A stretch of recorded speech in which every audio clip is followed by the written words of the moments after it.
Oh, here's the weird thing about these. I forgot, I should probably mention this.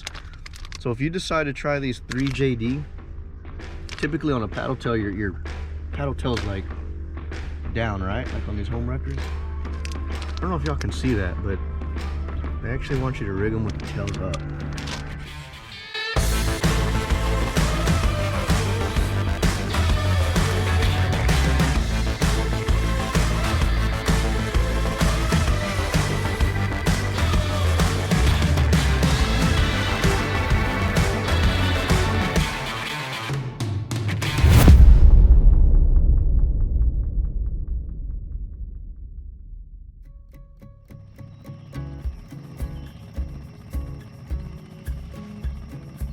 David's just taking a number 2 right now. Now we're cooking with grease. Uy, mantequilla.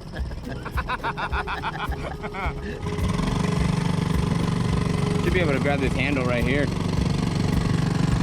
be able to grab that handle. I can take it.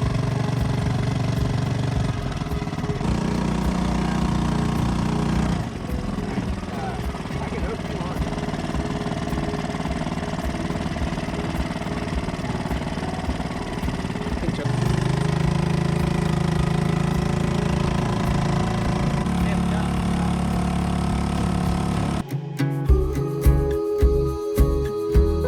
Alright guys, we're out here. Of course, I've got only 2 rods.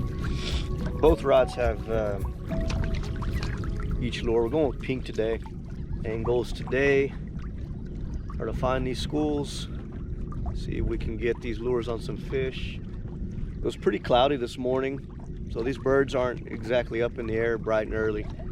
I'm hoping they sort of position themselves now that it's a little clear, help us find some of these schools.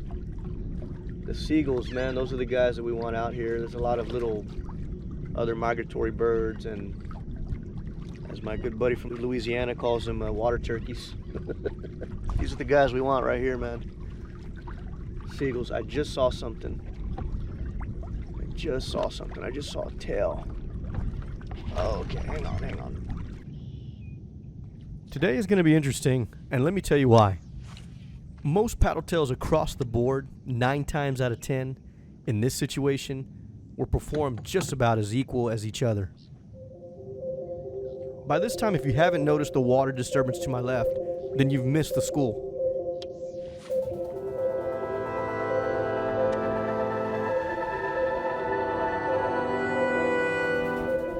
All it takes is one cast at the right spot, and it's fish on. 3JD Lures is on, and I'm not surprised.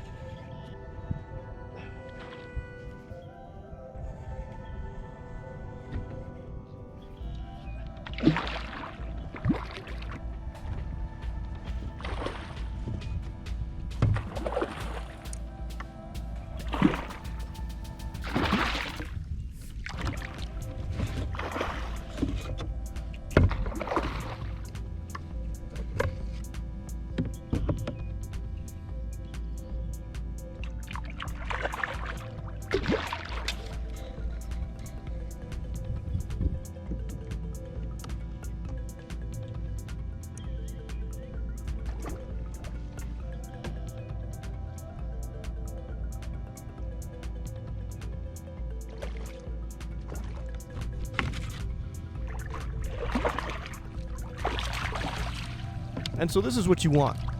Redfish in the net, paddle tail. It's textbook. It happens all the time. We've got our first redfish in. And I'm not too thrilled because I know I have an important decision to make. I already know this next lure can catch fish. So things will be getting interesting from here on out. Wrecker's up next. About 30 yards from the first school, another pod is still intact and undisturbed. And with HomeRecker up to bat, all I've got to do is ensure a good cast to prove that this lure belongs in the marsh.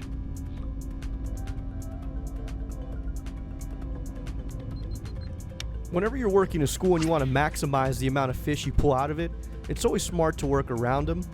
But in this case, I just need to lead ahead and grab one. Which, by the way, if you ever want to see a video of me doing that, and landing 4 redfish at once. I'll leave that link above. Feel free to check it out after this episode.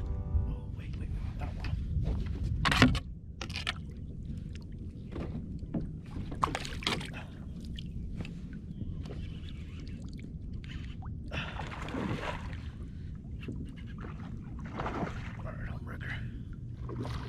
You're on.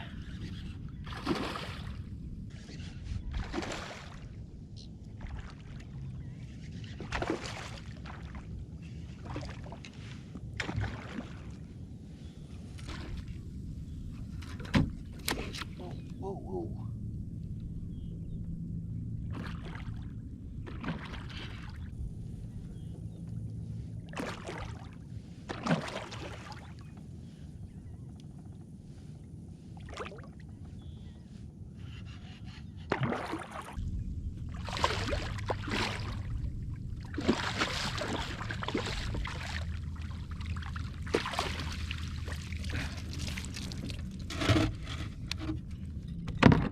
You know, that's just the power of the paddle tail. I mean, it's just great in marsh environment. I don't think really the color mattered too much. They both hit just evenly aggressive. This one actually sprinted off and away from me. When you're tossing a school and they're hitting like that, and there's no question about it, I can tell you right now, I can throw any of these lures and get a double man limit off of them. It's safe to say that as far as catchability, these are both going to catch great fish.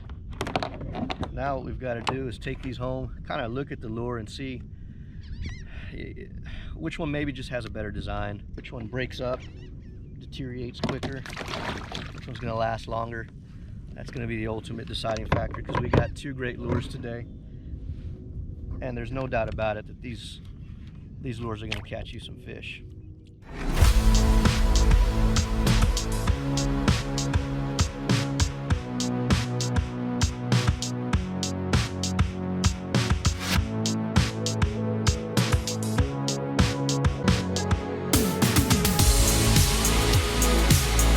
You know, it's a tough one, because when you look at these 2 lures, what stands out to me is they're different in their own right? Like, so this one right here is not different in the sense that we haven't seen this shape before, but it is different enough to where this tail just throws me for a loop, and it's a beautiful tail, man. I feel like the tail itself is actually a little bit more infused than the rest of the body. So the fact that it being up is going to strike me as a little odd.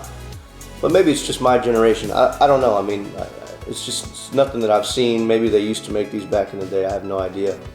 And then you go over to HomeRecker, and same thing, man. You're getting this like small infusion of just different. This tail is different. The shape of it is different.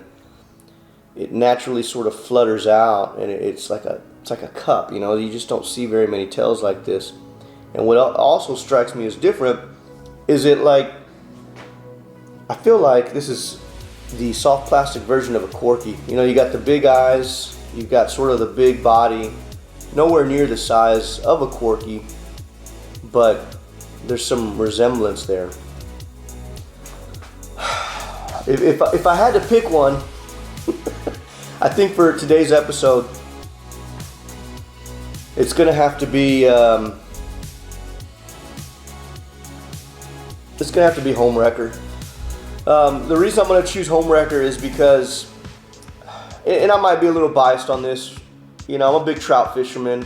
I'm a big person of, I like bigger baits, right? And I like to have that option. I'm going to have to go with HomeRecker, and we'll move it up. The chain, this was a tough one, but thanks for watching, guys.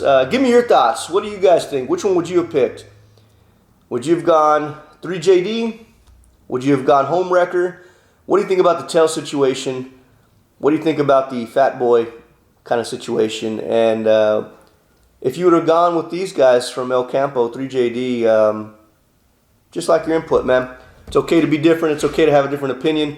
Let's discuss it. Comment below. Thanks for watching, guys. Stick around, because all these lures are basically going to be moving up the chain, and I'm going to dub a winner in the near future. So we'll see you on the next one.